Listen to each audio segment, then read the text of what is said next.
Welcome to Meet the Movie Press for Friday, June 7, 2019.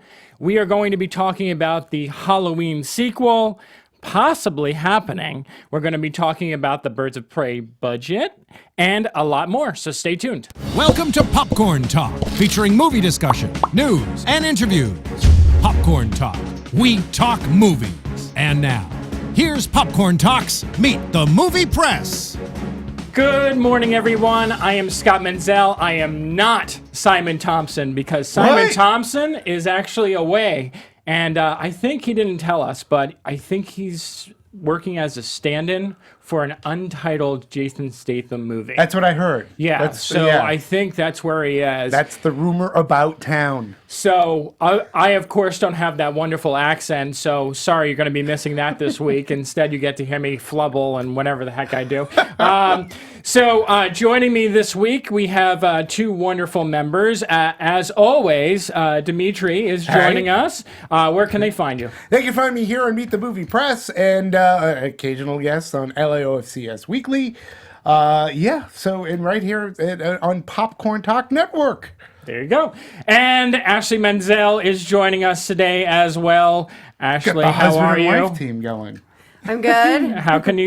Where can we find you? Where can we find me? We can find me on weliveentertainment.com. You can also find me on Twitter at Ashley G. Menzel, and I occasionally pop in on the LAOFCS Weekly here on Popcorn Talk Network. It's going to be a fun day. Yes, none of us can talk. It's going to be a really great day, and people are having a good time online already. Film nerd Jamie, hello. Yeah, hello. Why does Simon look like Scott? I see, and then senior nerd, I see Simon went ahead with the cosmetic surgery. Yes, and he went to go look like Scott. Yes, he did. Very much. He was always jealous of my looks, so he was like, you know what? I think it's the hair. There you go. Yeah, it's definitely there. It's because... And he went to finishing school as well, because he got rid of the accent. Yeah, and picked up a Jersey accent, which is so much better. Right. Everyone wants that East Coast accent. Yes. Yeah. Everyone wants that twang. Yes. Okay. All right. So, there's not a lot of news this week, but we're going to start off with a few of the stories that broke. The one that broke yesterday was there was a bunch of interviews that came out. I'm going to guess that there was a set visit that happened a couple months ago for Birds of Prey. Right. And a lot of the conversation that came out was based around Margot Robbie basically saying that this was not going to be the Harley Quinn like it was in Suicide Squad, where it's all about the male gaze. It's going to be more of a female, led performance, and one that's actually going to be more universal. But the bigger thing that kind of came out of yesterday was the fact that Birds of Prey is going to have the smallest budget of any DCEU film to date. What do you guys think about that? Personally, just make a good movie. We do talk about skyrocketing budgets and the such. And if it's a good movie and it makes money, that's great. But there's, I commend them. I just hope it's a good movie. You can make a good movie on a limited budget. You can strike that, reverse it. You can make a shitty movie with a limited budget. So that's all I care. All I care about is you make a good movie, and if you do it with less of a budget, good on you. That's fantastic. It's good for business, and especially if it's all women, it says, hey, this is what we can do, and we can make a commercially successful movie that crossover audiences enjoy. Who cares about the budget? But that would be a really huge story when this movie comes out, and if it's great reviews, be a huge hit. Ashley, how about you? I don't pay attention much to budgets because I just look at the movie for what it is. So it is what it is at this point, and it'll be a good movie or it won't. So I just wait to see what actually comes from it. I think a lot of the times with the way the industry is going is we spend so much time in analyzing things before we get a chance to even see them that I think that sometimes we just need to take a step back and look at what we're getting in the finished product. I thought you were going to bring up, which was interesting, because I remember when you sent up. Yeah. You know where Go I'm going ahead, for? yeah. So Ashley posted when Wonder Woman came out 2 years ago that the movie had a smaller budget, and then the marketing campaign for that film Well, yeah. was not. What I did is I went into the marketing of Justice League versus Wonder Woman, and I just basically looked at how many TV spots and YouTube videos were uploaded in the same time period before the film released. So I looked at 6 months before how many things were released for Justice League versus Wonder Woman, 3 months, 2 months, etc. I looked at that. And that article is still on We Live Entertainment, but you can see the drastic difference in marketing. Up until, they didn't really push Wonder Woman, I think, until about 2 months prior when you started seeing more content come out. But until then, it was completely uneven, to say the least. So, yeah, I mean, I'm trying to be a little bit more open and hoping that DC knows what they're doing with it, because Wonder Woman was a success, so maybe less marketing works for those types of films, but I'm not sure. Yeah.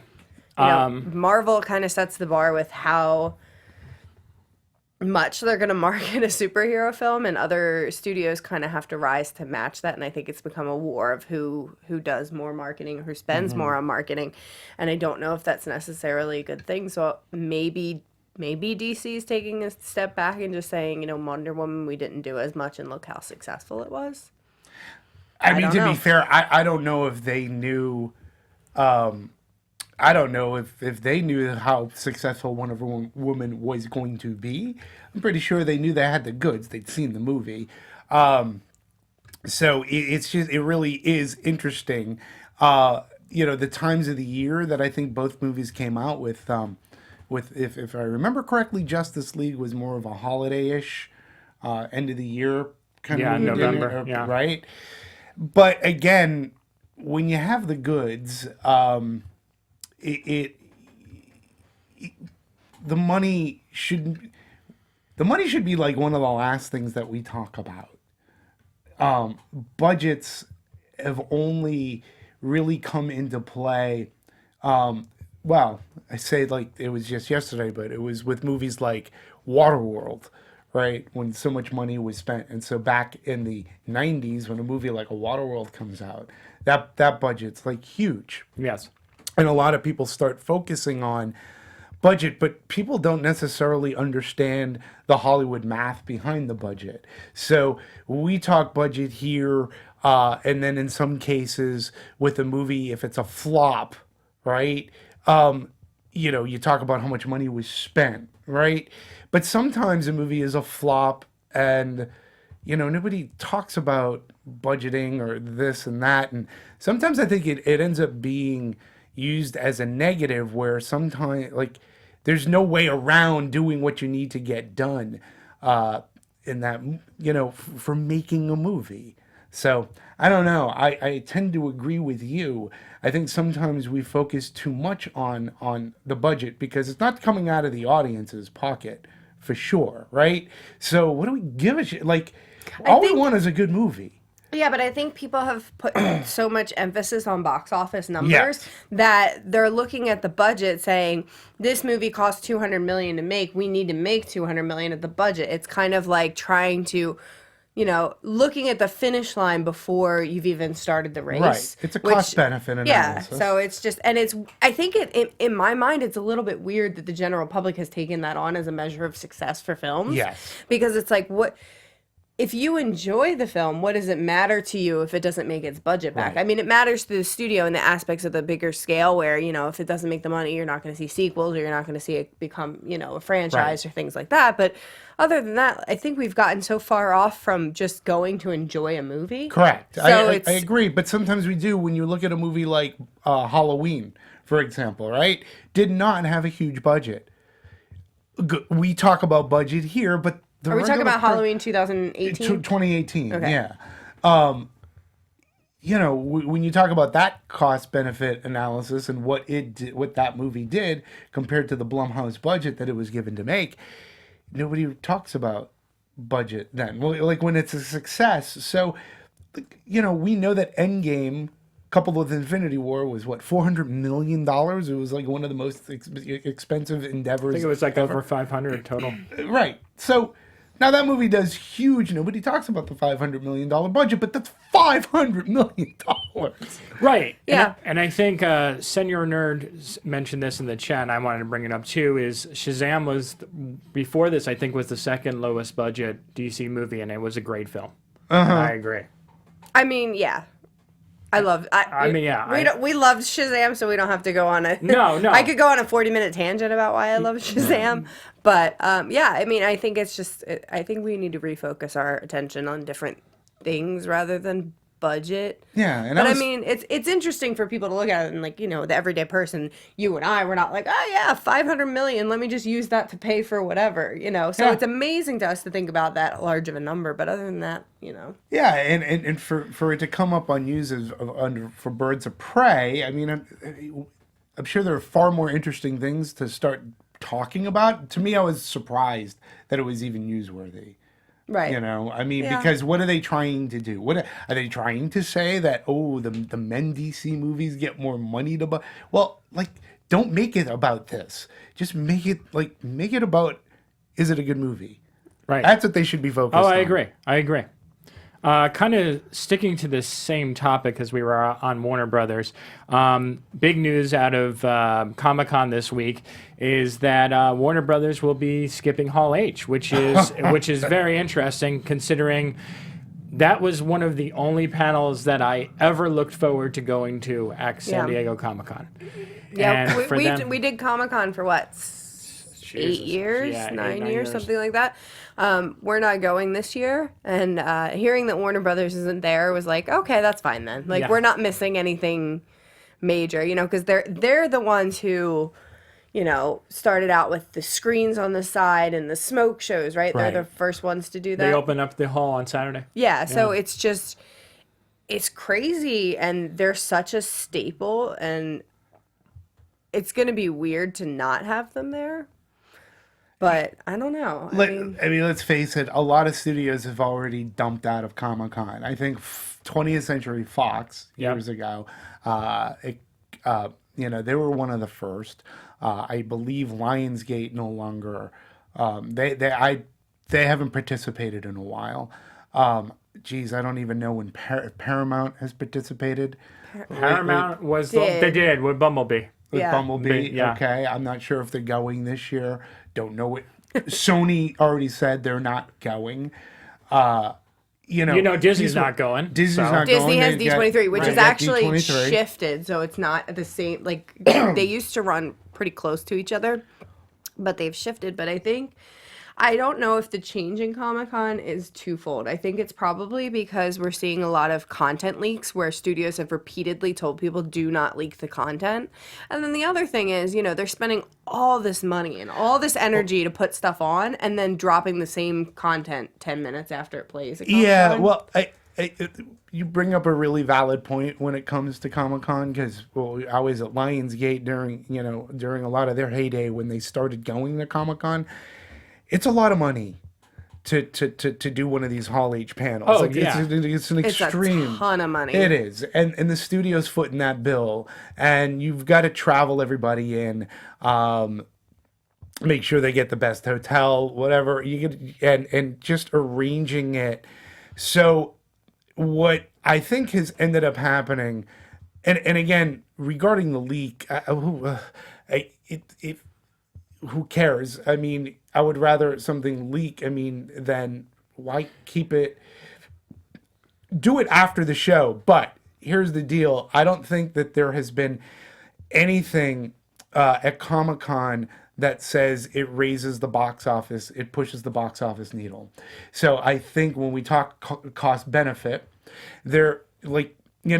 Comic-Con was starting to become a film festival of sorts. Movies like Kick-Ass were bought out of Comic-Con. Right. So I think Comic-Con, they started to get an ego.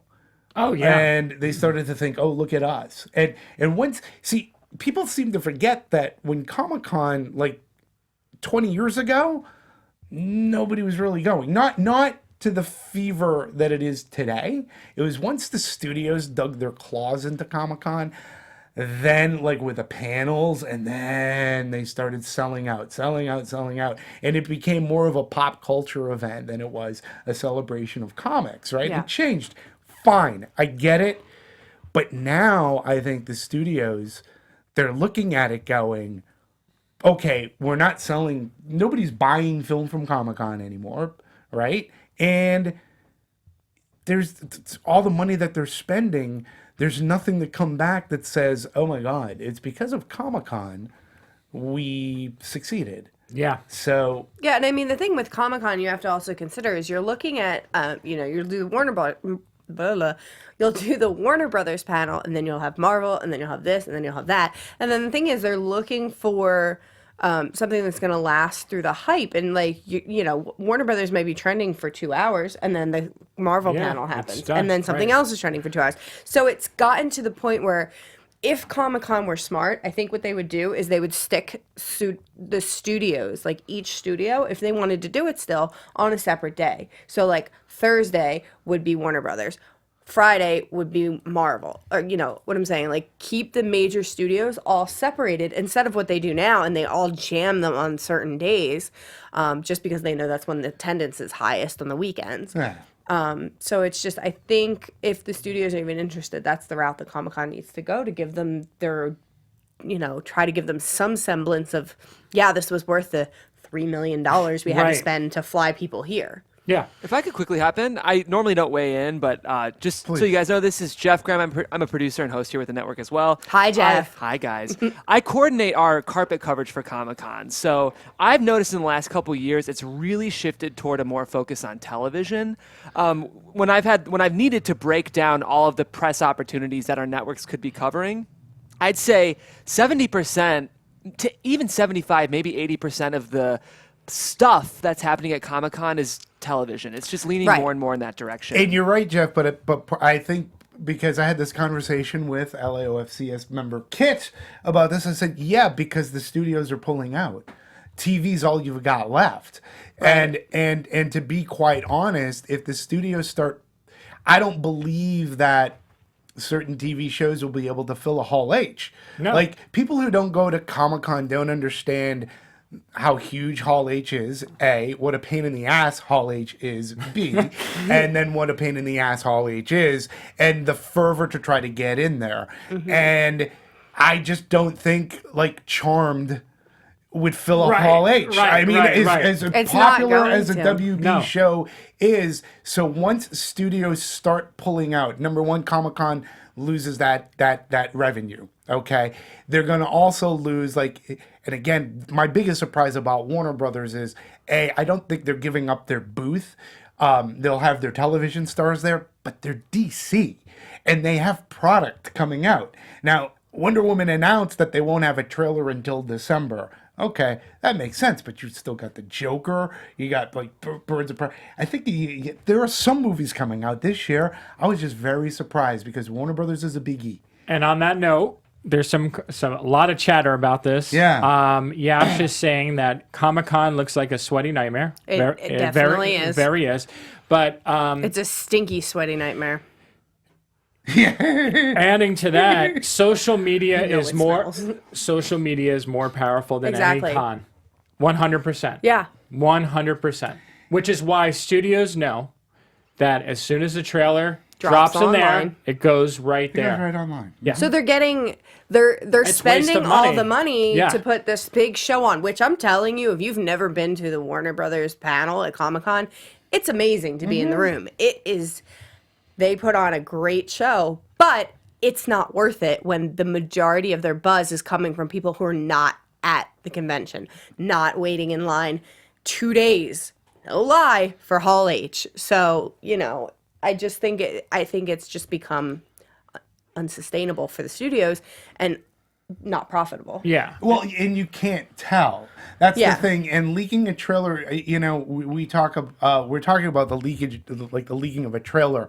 The leaking of a trailer is one thing. It's the other it's the other part that the studios are extremely afraid of, and that's because what you also get at Comic-Con outside of a trailer is you get behind the scenes footage. Right. And they're more concerned about the behind the scenes footage, like leaking. Well, also- here's the thing, though. Yeah. I want to bring up the point about leaking because someone, who is it? Zeno Hour said, I will argue that the trailer leaks of Deadpool and Suicide Squad actually helped both movies tremendously. Okay, but from the perspective of the studios and the attendees of Comic-Con, I understand what Zeno is saying, but from that perspective, you have to look at the fact of thousands of people are spending days to stand in line to see something that's supposed to be exclusive to them, and they're not getting that exclusivity, so why are people going to keep going back? That's part of the issue I for agree. attendees. Great question. I also think that a lot of the issues have become about the negativity of reactions that have happened out of Comic-Con over the last couple of years. I think there's been a lot more backlash. There's been a lot more... There's been times where we've had people in Hall H booing right. during trailers, which is Right. like... Oh, so you were there for the Spirit panel when I was at Lionsgate? Probably. Oh yeah. Oh yeah. I know that. I didn't boo anyone. Right. I will say that. I will not But- do that. That's mean. I was but there. We had yeah, Sam Jackson and booing. We had Scarlett Johansson. Frank Miller was there. Right now, oh God, please forgive me. I forget the gentleman who played the Spirit. Because he was a really nice guy. Yeah. No, he was seriously a very nice. He was a really good guy, but that went over. That panel went over like a fart in church, and it was horrible. But you're right. But again, I say you can't show up to Comic-Con without the goods. So even if you have behind the scenes footage, like you got to make sure it's good. Like there should be no fear of your stuff leaking out if it's good. Like if you're trying to hide something, then you should not be going to Comic-Con to begin with. Well, I don't think anybody's trying... No. Sorry, Scott, go No, ahead. no, you go first. I don't think anybody's trying to hide something. I think it's that level of exclusivity for people that go to Comic-Con. And Zeno brought up live stream Hall H. I'm not against that, but I'm also saying you can't charge people as much as you're charging people to go to Comic-Con. It's not just the badge. No. It's getting Hotel. there. It's the hotels. The hotels are really expensive. You know, you're I spending know. thousands and thousands of dollars. And if your main reason for going to Comic-Con is those panels and you can go home and sit in your pajamas and not have to wait in line and sleep on the ground. But I counter that, though. I'm sorry. I counter that because I was just at Star Wars Celebration where they had the very, like, exclusive, like, you had to sign up for a lottery to get into the J.J. Abrams, The Rise of Skywalker panel. They live streamed that around the world. It didn't keep attendance down. It was a sold out show. So, you know, and with Comic-Con, in fact, Zeno Hour, they actually did try to live stream a show. There was a company, it was a Lionsgate company. They tried to get a Comic-Con online streaming subscription service that nobody paid for. So nobody cared. But that's the thing. I think he's saying for free to stream it. Yeah, why not? They should. I mean, they should. It's think not that's- going to keep It's attendance just down. a glorified press panel anyhow. It's a press conference. Right. That's all it is. It's not going to keep attendance down. And again, I would say, just look at what happens at Star Wars Celebration. It sells out. If you did it at D23 too, I mean, people aren't not going to pay to be there for D23. A Comic-Con that has a life of its own, like San Diego Comic-Con, people are still going to pay. They don't care. They're gonna go. They're gonna pay the high prices. If you stream it live, you make it more of a world global event, and you get that much more. I agree. And then we do have to move on from this topic, but what I do want to say is I think what the difference is between Comic-Con and something like Star Wars Celebration is that Star Wars Celebration is made for dedicated fans of that To a franchise. specific franchise. What Comic-Con has become is a clusterfuck of everything. I mean, it really has just become a clusterfuck of everything. It doesn't matter what it is. I mean, there were some shows that we've seen there, and we're like Children's Hospital, or like why is that there? Like, I'm just going back to some random stuff that was there. I mean, Trolls, like Like there's just certain things that debuted there or like had panels there that just don't tie in. Right. You know, of course we bring up the obvious Joker, Birds of Prey, stuff Those like make that. sense. That makes sense. Star Wars We're sticking to what the core of Comic-Con was Right. created for, is like comics. And then you're you know? sitting in a room and there's that 1 hour gap where if you want to leave and the they panel. need to fill something. Yeah, and it's just You end up with Trolls or Boss Baby. oh my god, Boss What Baby. does Boss Baby have to do with comics? Yeah, So, so we're I getting think- to that point where it's becoming overinflated and they're Right. trying to fill space. But that's what I'm saying, where if we do, and if we do like one day where like DC gets Thursdays, then you know Thursday is DC Day, you know? And that also makes it easier for the attendees. Right. I'm just reading Xeno Hour, San Diego Clusterfuck Con. Yeah, that's it. Yeah. Or Smelly Con. I know we want to get off this, but I do have a bit of Comic-Con's funny such a fun- story. fun mess This is to like talk an about. insider story. So we were at Lionsgate. We were preparing for Comic-Con. We were in a marketing meeting, and we were prepping for one of the Saw movies. Saw was going to get actually an award, and we were thinking of ideas at the booth, and I came up and I said, we should get booth babes and we should tie in with Axe body spray and we should give out body spray to the Comic-Con, thing. 'Cause and they smell. well, everybody, like, all you heard was dropped pencils, Yeah. and like everybody's like, what do you mean? I said, do you ever walk around Comic-Con? I go, people would get the joke.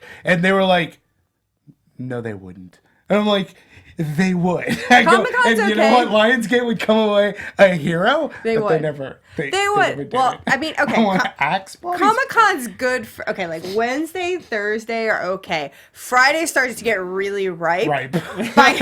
By Sunday, you kind of go walking through a crowd Yeah. because it's pretty, like some people are dead. Like some people I know don't even get a hotel room. Right. And Yeah. they're just like, yeah, I'm just gonna, I'll wing it. Like I'll just go to like 7-Eleven and just, Wipe my wipe armpits stuff down, and yeah. it's like, oh God, no. So yes, it's Yeah. it's intense. So Yeah.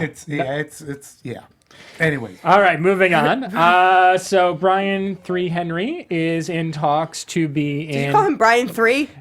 Thee. Oh, I thought he said 3 Henry. Yeah. Yeah. You said 3 too. I did? Yeah. I think Okay, so. sorry. Sorry, man. Is his name Brian Tyree?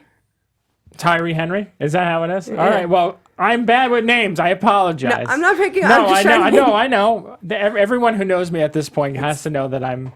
She's back. Ashley's over here. It's Mr. But and Mrs. anyway, Smith. let's not take away from the So fact that everybody he's knows what our life is like at home. Yes. Did you say tree? Yeah, no, it's Tyree.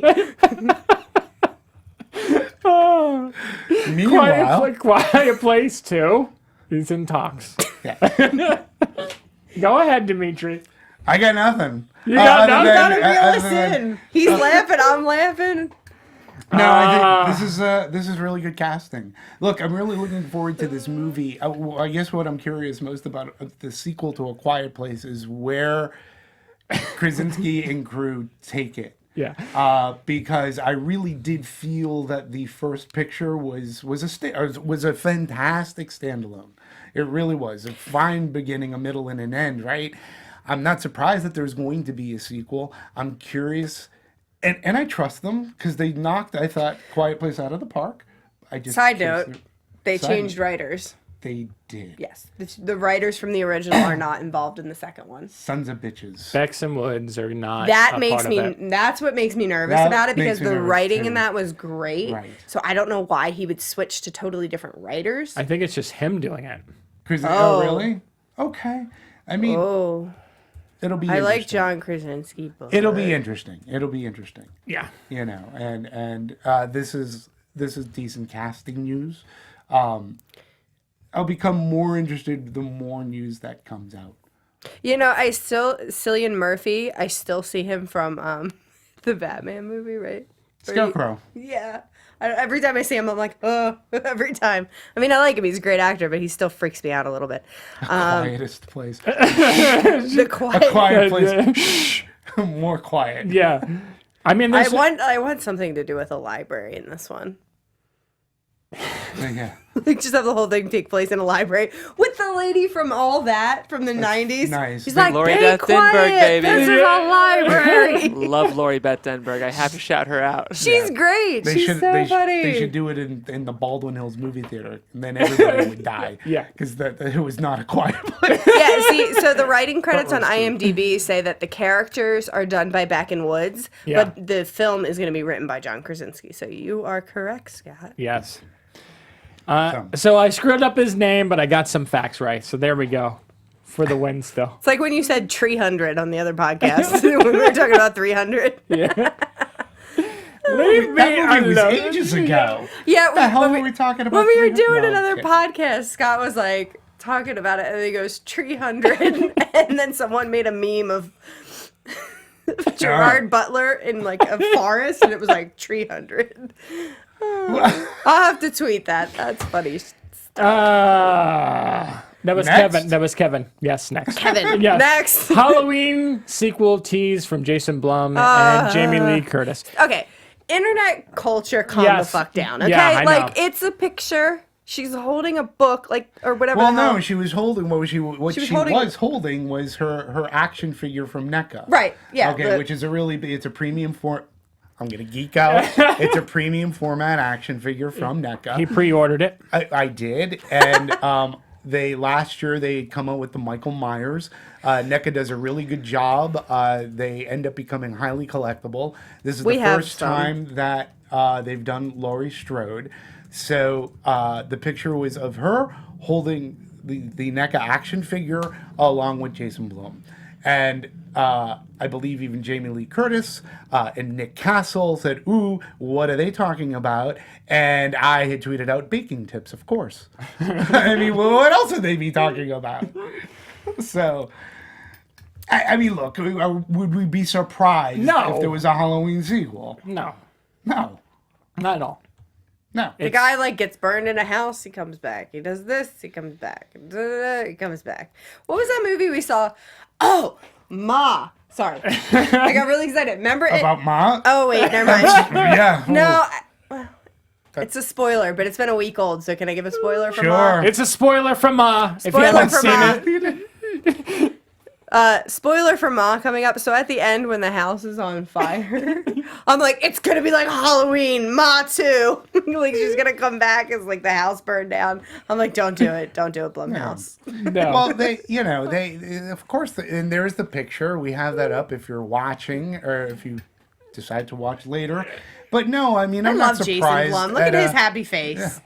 Remember when we saw Late Night with him? Yes, if you ever want to see a movie next to, like, if you love Jason Blum, you gotta watch a movie with him. He genuinely enjoys movies, and he was laughing so hard you could just hear him enjoying. It was like the highlight of my Sundance. Sorry, go ahead, Sorry, Demetri. Demetri. No. We love him. Well, hey, it's not like my name's on the thing, so whatever. My name's not. No, I'm just like, there should be no surprise.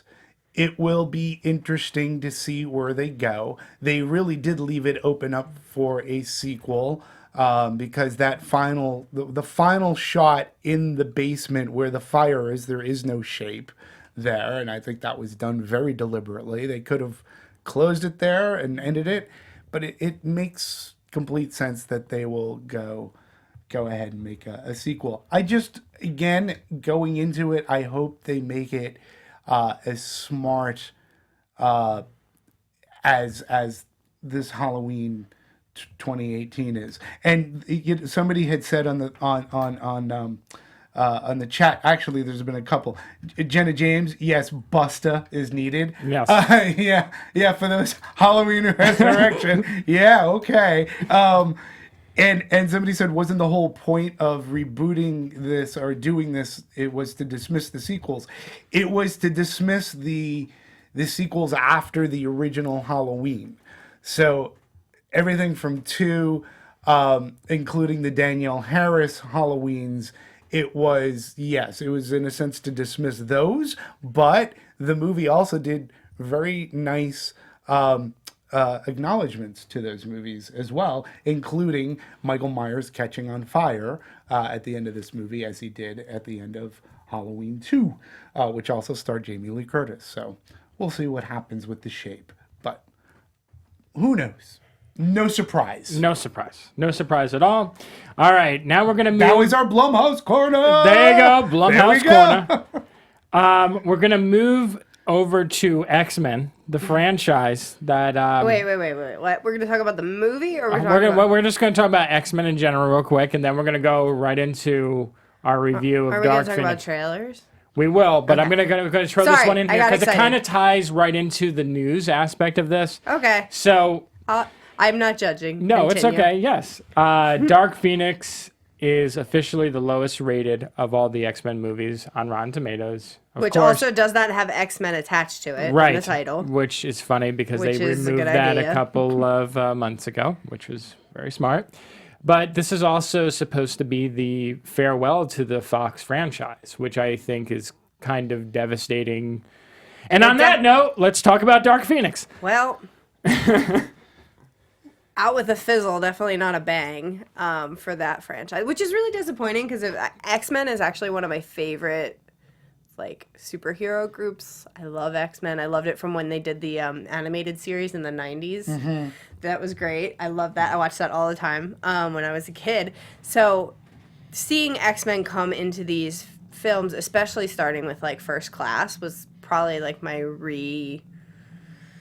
animation with falling back in love with it again. This was such a disappointing film because it is really terrible. There's lines of dialogue that are awful. It's overly long. It doesn't flow with the rest of the films. It underuses the best actors in the film and gives them nothing to do. It's just it's a mess. Scott, You want me to go yeah. first? I've had a love-hate relationship with the X-Men franchise. Like Ashley, I remember growing up watching the animated series. I even had them, if you remember when they had those VCDs. Remember those Oh a my long God, time? yes. Yeah, I Oh, had the Jesus. whole Yeah. series on VCD. I remember that. Before DVD became a big thing. And, I remember watching it and I loved it. And, in 2000, when the first X-Men movie came out, that was one of the first big comic book movies that was successful since, Tim Burton took over Batman in the 80s. Then we had the spawn of Spider-Man and all this other stuff that has happened now, Marvel Studios, etc. But X-Men 1 and 2 were so great. And, Hugh Jackman as Wolverine and all the supporting cast in that film, like Alan Cumming as Nightcrawler, just spot on cast.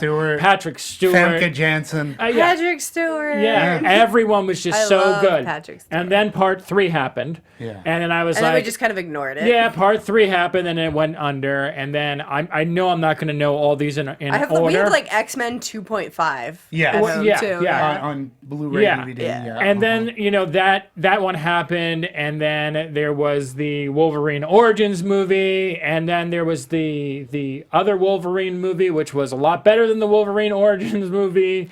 And then it was the guy who did Kick-Ass, Matthew Vaughn, who took over and did First Class. Right. And First Class Was amazing. It was. And then there was Days of Future Past, which was, in my opinion, a little bit of a step down, but it was still as good.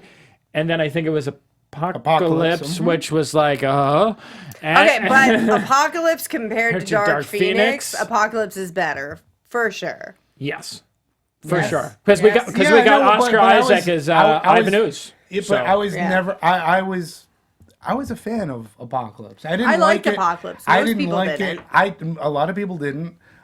It wasn't as good as First Class or Days of Futures Past, but I did enjoy Apocalypse. Yeah. And then this movie came along. Yeah. And so for all those people who dumped on Apocalypse, yay, you just got Dark Phoenix. Yeah, and Dark Phoenix has It's like a punishment, like bad people. there are no words to describe this movie because There are words. There's a lot of words. But I mean, like to what anyone was thinking when they greenlit this and they read that script and they saw this movie coming together and they saw it in the editing Well, room. it's like- it's just a mishmash of scenes that don't seem to flow together or go together have any or continuity. the movie is completely pointless. Well, and they took like the characters that everybody loves so much and did nothing with them. Like the there's a scene with Raven, and whether, you like Jennifer Lawrence in that role or not, she was a big part of the series, and it just was like, there was no oomph to any scenes that anyone was in. There were some good visuals, I will give it that, certain space scenes and stuff like that, but I don't think it, Boy, going back to, and somebody says, yes, the original X-Men movies was brilliant casting. It really was at the time, and it made Hugh Jackman the star that he is. He loves Wolverine for very good reason. What X-Men First Class did is it brought the new in, but it managed to pay wonderful respect to the old. Right. Yes. Like beautiful, like, and it was, this is like a way above and beyond just fan service. This was creator service. Like Matthew Vaughn, knew what he was doing, and they made a great movie. And I am a really big fan of Days of Futures Past because that movie, again, continued to bring in some more X-Men great characters. I think we got Quicksilver, that scene in the cafeteria. Breaking out of the prison, we get the amazing train sequence. And again, the focus is on Magneto, Professor X, where Quicksilver has his scene, but it's still about Raven. Yep. And it is still the new with the old. Apocalypse really sets itself apart because we don't see the old. We don't get Patrick Stewart or Ian McKellen, if memory serves. But it is still very much, too, a Raven story. It is very much a Magneto story. And you could appreciate it for that. At least I did. This movie leaves those characters, like, to me, when we find this is how little they care, and I'm not spoiling anything just outside of timing. We don't see Magneto in Dark Phoenix till almost halfway through. Yeah. I would say it was at least a half hour to 45 minutes into the movie, and then where we see Magneto show up or end up. To me, that was the story. This should have been. Right. How does he get here, and what tragedy will befall the character that, like, because what I loved about Magneto in Apocalypse was here was a man trying to do good, and the forces of nature and fate keep on hounding him, and he can only be bitter against humanity. And here he is again, seemingly trying to do good. And I'm like, this should have been our story. Like, and they take it a route where Phoenix, who originally played by Famke Janssen, I think everybody agrees she was wonderful. Yeah. We got to know her because, again, they gave the character something to do, right? But in this movie, we only meet her in Apocalypse, and it's Sophie Turner. Yeah. They didn't give her much, and now she's front and center, and everybody takes the back seat to her. So it's really like she couldn't handle the movie, but I do blame Simon Kinberg for doing that, because it was unfair of him to do. Yeah, and I agree with what you're saying. There should have been, like, a buffer film between there to kind of give her some more established storyline. And, like, I mean, I know in the comics and everything she has very established storyline, but if you're looking at people who are just watching the films, it seems very jumpy for how they go from one story to another. And it's like, okay, here's this person who we haven't seen much of, and here's a whole thing. Hey, Simon's in the chat. Hey. Hi, Simon. Well, you should call in, that way we get the English action. But he says something that is really true, too. Never seen more characters almost willing to be killed. Yes. Yeah, they were there by contract, and I really think that when they were done with their scenes, they were like, thank God I'm done with this. Like, that must have been one heck of a rap party, because people just seem to want to be over, in this movie, and that is a perfect sentiment, I think. Yeah. Zeno Hour says, since He's killing it in the chat. Yeah, he really today. is. Since MCU X-Men probably won't happen until 2023 at the earliest, which upcoming filmmaker should direct the new version? You know what? I think they should take the approach to kind of they did with Black Panther and kind of get like a lesser known director in that genre. I think that would be a good fresh take on the. I think they need to. It needs a rest. Whatever it does now. Let it just, sleep. It needs a rest. Disney right now, Has enough. I'm sure they've got enough going on in their MCU, Right. that they need to focus on. So let's give X-Men, let's give it a proper rest, and I'm sure when the time comes, they'll do the proper job and the proper thing. I wonder if Marvel would be able to get Hugh Jackman back. Like, I feel like if anybody could get him to come back to that role, it would be Marvel. You know, again, as much as I love Hugh Jackman, to Don't me, you say anything against Hugh Jackman. I'm just saying Logan to me was the perfect, Yeah. ride into the sunset Yes. for that I character. just want to see Hugh Jackman all the I time. understand. I understand. He's the I just think best. that Logan was a magnificent, above and beyond what you normally get for superhero fare. Yeah. It had a wonderful, amazing story with great performances, and I think it was just the perfect send off to bring him back. To me, anyways. To me, would cheat Logan. Yep. A lot of people are saying that Kevin Smith would be a good director. Charlie Brooker from Black Mirror, or Lisa Joy, or Jonathan Nolan. Jeff in the booth is saying Barry Jenkins would be an interesting take on the Sure. X-Men. Kevin Smith, I think, is a very beloved fanboy of all these universes, whether it's Marvel or DC. But I think if I had to give Kevin Smith anything, I would definitely either give him the Batgirl or a Batman movie. Because I think that is, I've followed him from a long time because of the fact that he's from Jersey like me, and he has his comic book store, so I know how much he loves it. But I think he's always been such a big fan of like the DC universe. Right. I would love to see him kind of do that first, and then maybe go over Yeah, to no, that's a great. Marvel one. And I also think, I don't know, why not go back to the well? Joss Whedon's not doing anything. Joss Whedon is not doing anything, which I don't understand. except that Avengers 2 movie. Yeah, but I don't understand why. Like this is something that I don't really Justice get. League and Avengers 2, because those movies are both like He was- a lot of people blame, and I kind of blame Joss Whedon as well for Justice League, because I think like they were trying to. I mean, it was WB's fault, but it was ultimately him coming in and trying to match his tone with.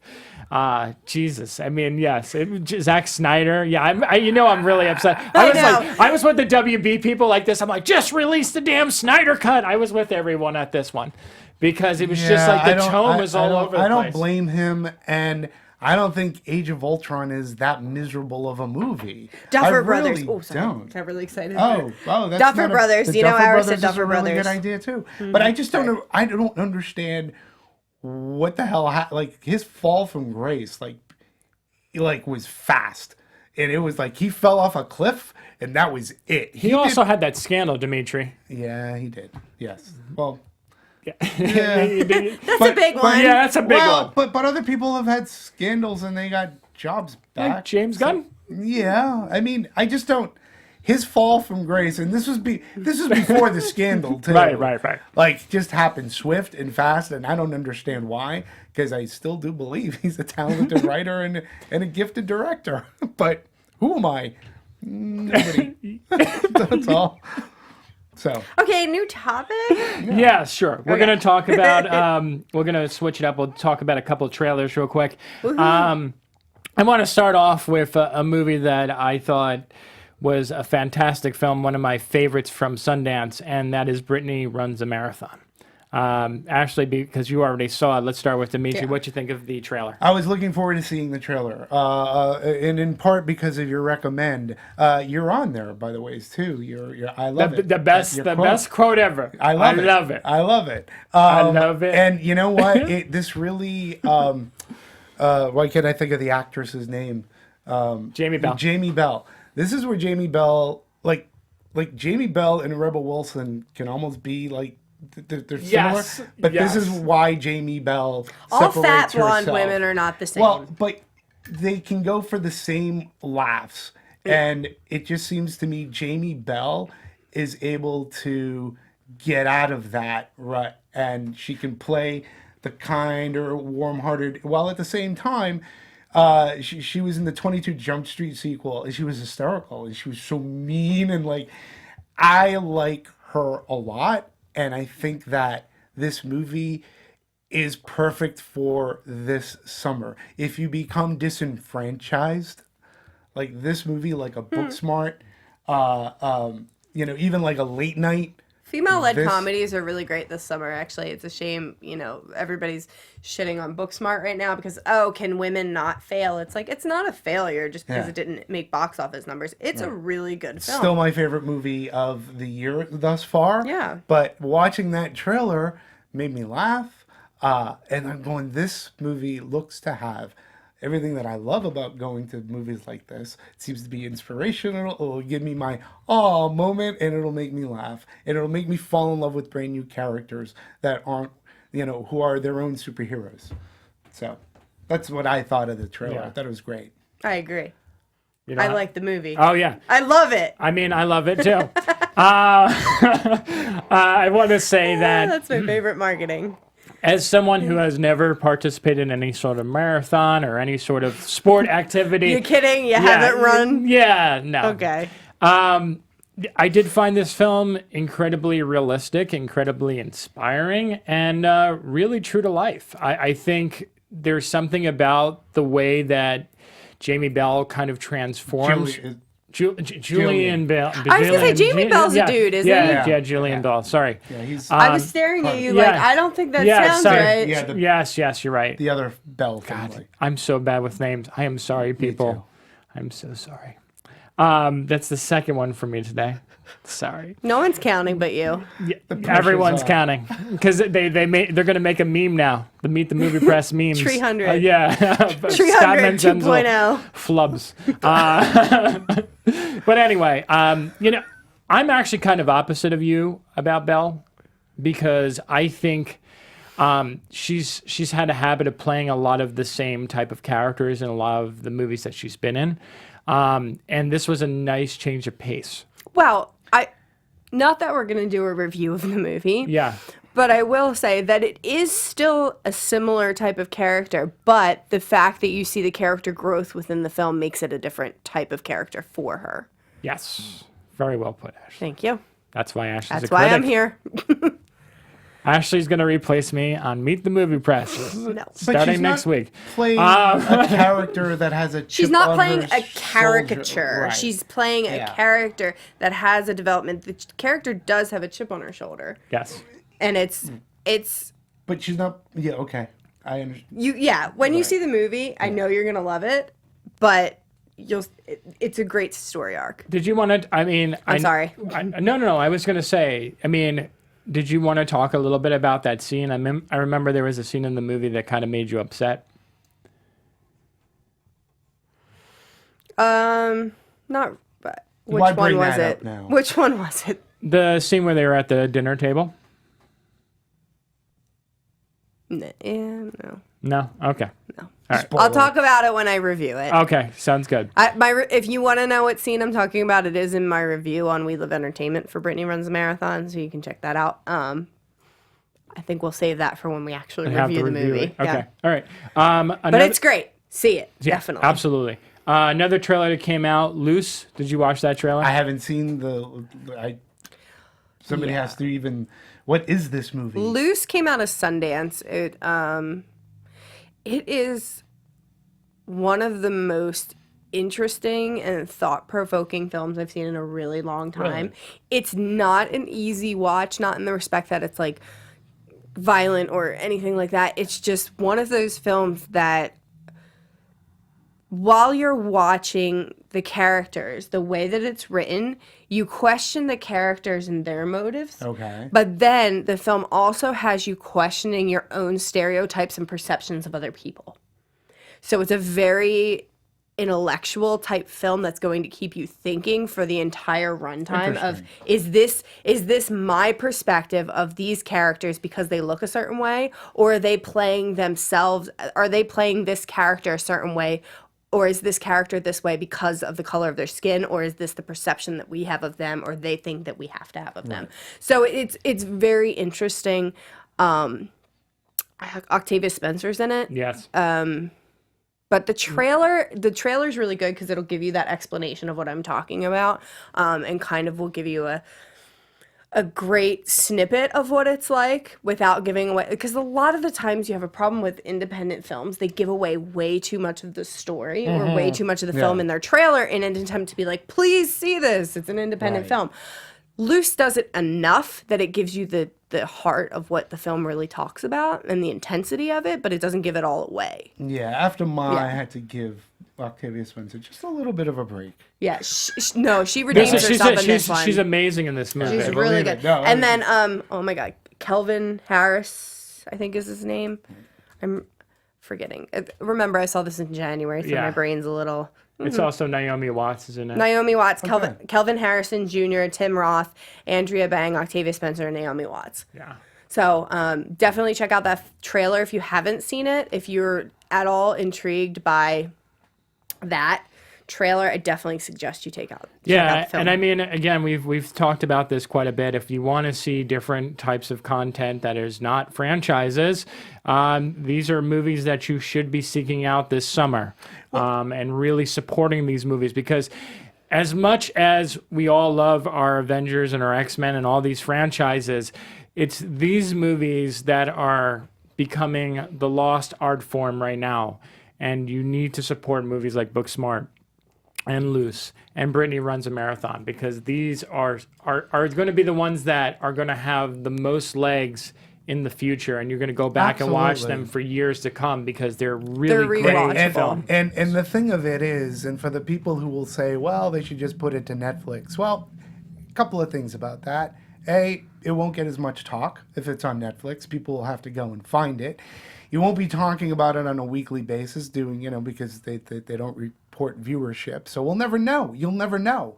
So that movie will a particular movie will get quote unquote lost if it just goes to a streaming, even if it has fantastic quality to it. So that's why I really do think that the independent form, like a Late Night and Booksmart, which are out now and today. Right. I think those movies, you should go see them, because they offer you a variety, and they can deliver box office, and they can feed the machine. And we complain about variety. You hear it all the time. There's just too much junk or too much action. Well, these are the movies that offer something different in their original content, and we should support the art. And I too will love my superhero and my Star Trek and Star Wars movies. But when I can come out and say, you know what, Booksmart's my favorite movie of the year so far, that to me, I'm more proud of saying that, because it's worthy. It earned my respect, and it felt like a breath of fresh air watching it. Okay, so we have exactly 2 minutes left on the show.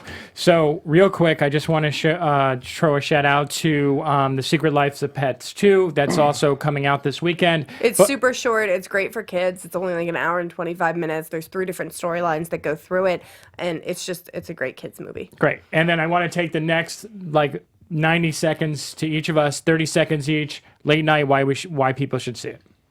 Dimitri, go. I think that it's sharp wit comedy.